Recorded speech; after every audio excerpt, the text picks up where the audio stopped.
Hello students, let's begin the topic, the question answer of chapter life process. So in the last lecture we have discussed till the question number 3 of the page number 105. So from today we will begin the question number 4 of page number 105 of NCERT chapter life process class 10. The question is, how are the lungs designed in human beings to maximize the area for exchange of gases? So the lungs, you know that lungs is an important organ of the body. So inside the passage inside the lungs divided into two smaller and smaller tube, so which finally terminate a balloon-like structure that is called the alveoli. And alveoli is the structural and functional unit of the lungs. So in alveoli provide a large surface where the exchange of gases can take place. And the wall of alveoli usually contains an extensive network of blood capillaries, that is blood vessel. We know that when we breathe in, we lift our ribs, flatten our diaphragm, and the chest cavity become larger. So because of this action, air is sucked in the lungs and fill the expanded alveoli. The blood brings the essential carbon dioxide from the rest of the body and supply it to the alveoli, and from alveoli, oxygen is taken up by the RBC of blood in the vessel and transported to the all parts of the body. So during normal breathing cycle, when air is taken in and let out, the lungs always contain a residual volume of air, so that the sufficient time for the oxygen to be absorbed and carbon dioxide is to be released. And the surface area of the lungs is about 70 to 100 meter square, near about 100 meter square, 70 to 100 meter square. So now next question is from page number 110, and the question is, what are the component of transport system of human beings, and what are the functions of these component? तो blood के component क्या क्या हैं और उनके क्या function है? तो जो कंपोनेंट की बात करें तो heart is a pumping device, then blood है, देन ब्लड वेसल्स है. The main component of you जो है, यही मेन कंपोनेंट है. अब इसका फंक्शन देख लीजिए वन बाय वन. तो फंक्शन ऑफ हार्ट क्या है? Heart is a pumping device which pump the oxygenated blood throughout the body, and it receive deoxygenated blood from the various part of the body, and that deoxygenated blood is transported to the lungs for the oxygenation. So heart is a pumping device, ये pump करता है सिर्फ blood. The only function of heart is to pump the blood. Blood क्या है? Blood transport करता है, transport medium है. Blood act as a transport medium which transport respiratory gases, nutrients, nitrogenous waste, hormones, and so on. Temperature also is transported by the blood. Next, blood vessels. You know that blood vessels are of three types: arteries, veins, and blood capillaries. So these blood vessels carry blood to the different parts of the body. Now next question is, why it is necessary to separate oxygenated and deoxygenated blood? Pretty important question है. So you know that birds and mammals are warm blooded, and they keep their body temperature constant irrespective to the environment. Environment में temperature कोई भी हो, birds और mammal अपना constant body temperature जो है वो maintain रखते हैं. This process require a lot of oxygen for more cellular respiration, so that warm blooded animal produce more energy to balance their body temperature. बहुत हाई अमाउंट में oxygen require होता है, because oxygen is required for the production of energy. and during cellular respiration, energy is produced. So, in warm-blooded animal, the separation of oxygenated and deoxygenated blood is to keep the efficient supply of oxygen. And you know that efficient supply of oxygen is required for the formation of energy to maintain the body temperature. While fishes, amphibia, and reptile, they are cold-blooded. So in their heart, there is no separation of blood. So there is a intermixing of blood because their body temperature is depend on the ambient, that is surrounding temperature. Now, what are the component of transport system in highly organized plant? आपको पता है कि plant have conducting tissue, that is xylem and phloem. Xylem conduct water, while water and mineral from root to all aerial parts of the plant body, while phloem transport food from source, that is leaf, to the storage organ, that is sink. Now, how are the water and mineral transported in plants? That xylem transport water. So xylem consists of 4 types of elements, that is tracheids, vessels, xylem parenchyma, and xylem fiber. So only tracheids and vessels are important for the transportation of water. So xylem, tracheids and vessels of root, stem, and leaves are interconnected to form a continuous system of water conducting channel, and that reach to all parts of the plant. So the transpiration creates a suction pressure which forces water into xylem cell of the root. So after this, there will be a steady movement of water from root to all parts of the plant, interconnected through the interconnected water conducting system channel, that is xylem. Next question, how is food transported in plants?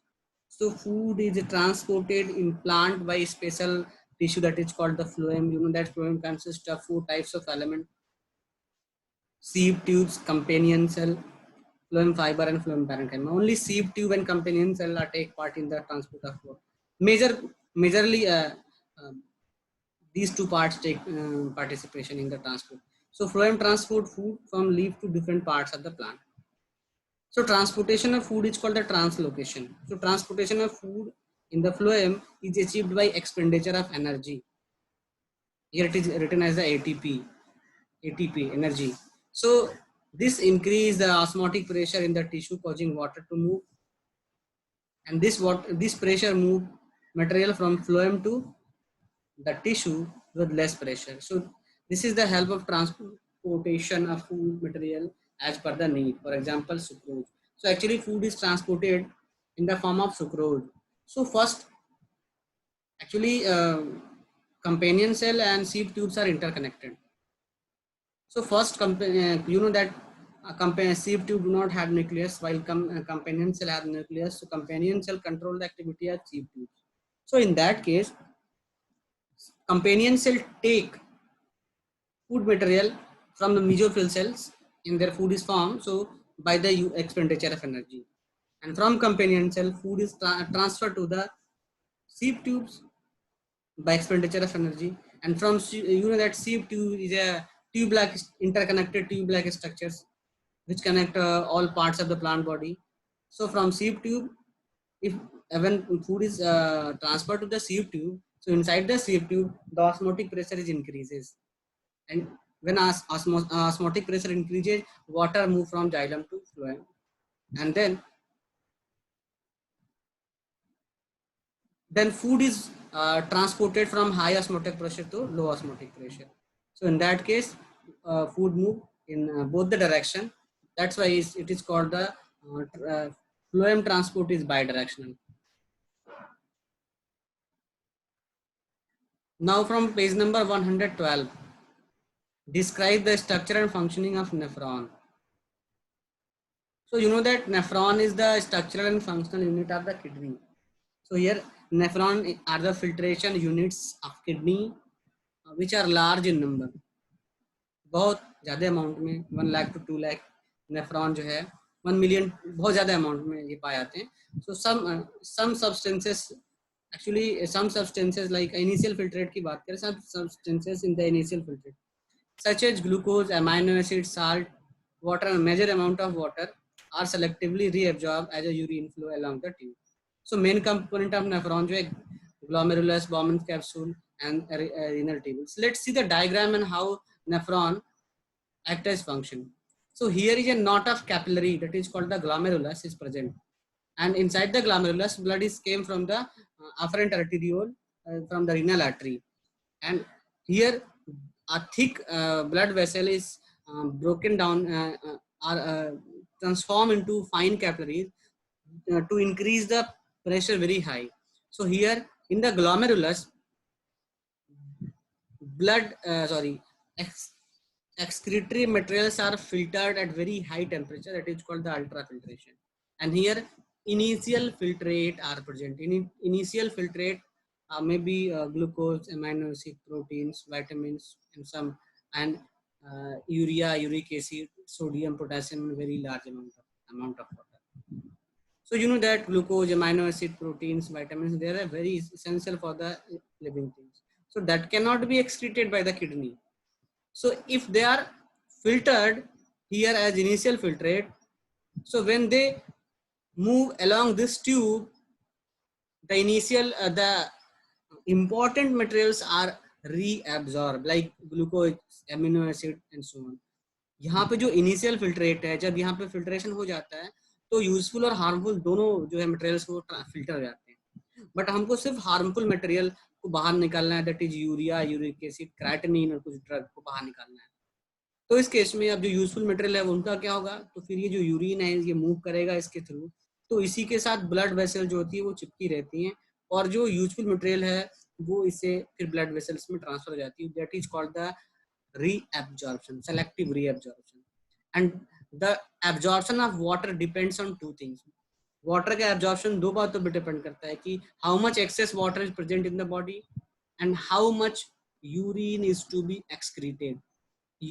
Body में कितना excess water है और दूसरा कितना urine excrete करना है, इन बातों पे है जो है वो डिपेंड करता है। ठीक है, वाटर का एब्जॉर्प्शन। So यहाँ functioning of nephron हम लोग देख लेंगे। So the blood enters the kidney through the renal artery, which branches into many capillaries and associated with the glomerulus. So glomerulus में renal artery से जो branches है वो पहुँचती है। ठीक है, water or solutes are transferred into the nephron at Bowman's capsule. तो वहाँ पे filtration होने के बाद water और solute जो nephron में के Bowman's capsule में चले जाते हैं। ठीक है, फिर वहां से वो पीसीटी में जाते हैं, प्रॉक्सिमल कैलोनुलेटर ट्यूब्यूल्स। पीसीटी में amino acid, glucose, salt selectively reabsorb होते हैं और अनवांटेड जो मॉलिक्यूल्स है वो यूरिन में ऐड हो जाते हैं। ठीक है, फिर जो मटेरियल है वो फिर लूप ऑफ हैनले में जाता है जहाँ पे वाटर जो है एब्जॉर्ब होता है, मोर वाटर। ठीक है, फिर आगे फूड जो है वो डीसीटी में मूव करता है। ठीक है, और कलेक्टिंग डक्ट जो है वहां से डीसीटी से कलेक्टिंग डक्ट में ट्रांसपोर्ट होता है, और फिर वहां से जो है वो यूरेटर में जाता है और फिर यूरेटर से जो है यूरिनरी ब्लैडर में ट्रांसपोर्ट होता है। तो इस तरीके से यूरिन का फॉर्मेशन होता है। What are the methods used by plant get rid to excretory product?